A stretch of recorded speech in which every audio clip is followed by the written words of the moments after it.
Terry. Talk to me, Dan. It's time for some quick fire points here on Zero Tackle. Let's put 5 minutes on the clock. Start up, DJ. Now, as you've affectionately called them, the scabs, we're looking at the rugby league players not going to play round one. America have turned around and said all their players are ready to come over, as are the Q Cup, New South Wales Cup. Let's get Jamaica, Greece, Scandinavia, whoever's playing rugby league, bring them all over. What are your thoughts? Oh, I think it's hilarious. I think it's great. I want it to happen just so we can look back on this. Look, they said it could never happen. I'm all up for the Cleveland Sharks. Let's do it. Mate, they said that couldn't happen in the NFL, which is 1,000 times bigger than the one we support, and it happened over there. The NBA's had 2 lockouts. They've had a lockout season and a lockout. I can't see it happening, let's be honest. I can't see it happening as well, but if they're going to boycott round one, I'm all up for a laugh. Well, let's kid up. We might have to play. Yeah, I mean, let's put our money where our mouth is. I'll take a hit up for a broken leg. Absolutely, let's do it. You know? Don't worry about American. You got 2 scabs right here. Let's play some football. Ridiculous situation. Should never got this far. Let's get it done. I'm embarrassed it got here. Now, speaking of embarrassing, Dan, all those years ago, the Bulldogs turned around and said that they were bred, not bought. They were priding themselves on all the juniors that they have. It's gone out the window. Yeah, it certainly has. The marketing a couple of years ago probably thought, hey, we're onto a winner here. Back when the club couldn't sign players because they'd be in a position to sign and they'd go, I'm playing for the Bulldogs. Now, Phil Gould has led a bit of a revolution. They've got some players, some fantastic players. They keep buying them. Stephen Crichton, massive signing. Spencer Linu, supposedly on his way. Bronson Xerri, they're just splashing the cash. Now, Phil Gould came out and said, have a look at all these players from the 2014 prelim, etc. It's like, Phil, you were the GM then as well, mate. Yeah, that was a long time ago. You love throwing your money out. You love bringing your players in.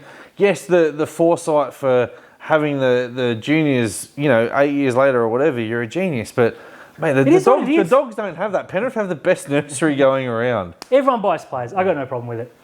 Now, speaking, we mentioned him, Bronson Xerri. Now, he is coming back. He's allowed to train as of September, I think, or October this year, with the Bulldogs, 2-year deal. Stoked to see him back. Glad he's got a club that's taken a punt on him. Really wish he had come back to Cronulla, but I get the stigma around it. Yeah. What I don't like about Bronson Xerri, though, is he's coming out saying, I'm going to show you, I've got a point to prove, everybody doubted me. No, Bronson, nobody doubted you. We all thought you were an exceptional talent with great speed. It just turned out you made a really bad choice. Absolutely. Just want to echo your sentiments. Very happy he's back. He could have been lost to rugby league or potentially worse. Great young kid who made a huge error. Let's face it, it'll follow him for life. His manager's got to say no more interviews, no more media, no more social media. Get off, yeah. Just sit down, train. You've got a chance to rebuild your career, mate. He'll be 23 when he comes back. He can break this stigma by just being quiet, getting your head down, scoring some tries. Absolutely right. Now, speaking of tries, the pre-season tournament from the NRL is going to be an absolute slobber knocker. Teams are going to get a point for scoring 5 tries, Dan. Fantastic, as they should always. Yeah. No, not really. This is a huge gimmicky. Mate, I'm all for it. Look, me too. It's fun. And it's rugby pre-season. league. Who cares? Now, you and I will watch whoever. Put a Sharks jersey on, you got our sport, doesn't matter. Yeah. This is a way to gimmick it up to get people to watch the pre-season. It's all on Fox Sports. They put prize money on the line.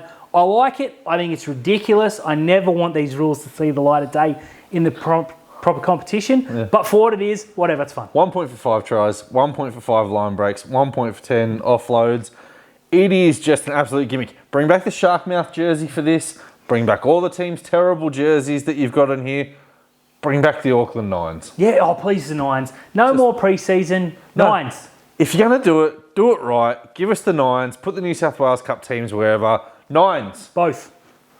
Now, on some positive news as we go out here. I mean, this has been pretty positive as well. But Martin Taupau has got himself a 1-year deal with the Brisbane Broncos. I love it, not for the fact that it's the Broncos or whatever, but we don't lose Martin Taupau yet. Now, never been a world beater, never been the best prop in the competition, never been one of the best forwards. He has been feared, he's got really cool hair, and he's a great guy. I'm glad we haven't lost Martin Taupau. He's fun. Now, it got to a situation where it looked like he might have to retire, which is a shame. I think he's got a year or two in him. Yeah. I think for Brisbane, it's a great signing. He's not going to cost much. Look, he's not going to win them games on his own back like Payne Haas would. But that bloke may miss some football. You know, Taupau can go in and he can play 10 games straight up and give you everything he's got. Very, very happy to see it. Looks after himself, really fit, really healthy. Doesn't have much of a off-field reputation. So especially not since the family. Yeah, probably doesn't fit in at the Broncos, really. But yeah, I'm glad. Too nice a bloke. I'm glad to see Marty. Kind of wanted him at Cronulla because we got his brother, but congratulations. Don't bag the coach.